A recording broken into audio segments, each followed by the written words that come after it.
Hi friends, welcome to Godavari రుచులు. ఈరోజు మనం వంటికి చలవ చేసే పెసరపప్పు చారు ఎలా తయారు చేయాలో చూద్దామండి.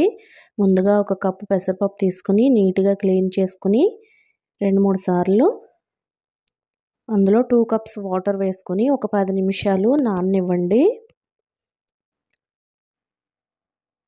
నానిన తర్వాత దీన్ని స్టవ్ మీద పెట్టుకుని ఇందులో ఒక ఉల్లిపాయ, ఒక 6 పచ్చిమిర్చి, ఒక 1/2 ఇంచ్ అల్లం కట్ చేసి పక్కన పెట్టుకోవాలండి. అలాగే ఒక చిన్న టమాటా కూడా. చూసారా, పప్పు ఉడుకుతుంది కదా, ఇందులో నీరంతా ఇంకిపోయే వరకు ఉడకనివ్వాలండి. చూసారు కదా, పెసరపప్పు పొడిగా ఉంది. ఇందులో ఒక కప్పు వాటర్ వేసుకుని మనం ముందుగా కట్ చేసి పెట్టుకున్న అల్లం, పచ్చిమిర్చి, ఉల్లిపాయ, టమాటా ముక్కలు వేసుకొని ఒక 1/2 టీ స్పూన్ పసుపు కూడా వేసుకుని మూత పెట్టుకుని ఒక 5 నిమిషాలు మగ్గనివ్వాలండి.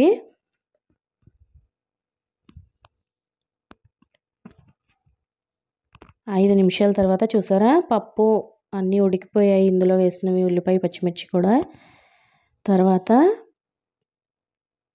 ఇందులో మనకి పప్పుచారుకి కావలసినన్ని వాటర్ వేసుకుని ఇది చల్లారే కొద్దీ చిక్కబడిపోతుందండి. కొంచెం పల్చగానే పెట్టుకోండి. దీన్ని ఇలా మరిగించుకోవాలి. చూసారు కదా, బాగా మరుగుతుంది. ఇప్పుడు ఒక 2 టేబుల్ స్పూన్స్ సాల్ట్ వేసాను. అలాగే పోపు కోసం జీలకర్ర, వెల్లుల్లిపాయలు, ఎండుమిర్చి, కరివేపాకు తీసుకున్నాను. పప్పుచారు బాగా మరిగిన తర్వాత పోపు వేసుకుందామండి.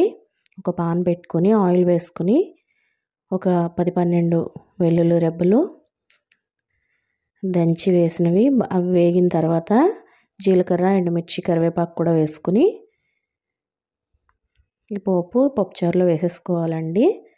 వేసుకున్న తర్వాత చల్లారిన తర్వాత 2 నిమ్మకాయలు రసం వేసుకుంటే చాలా బాగుంటుంది.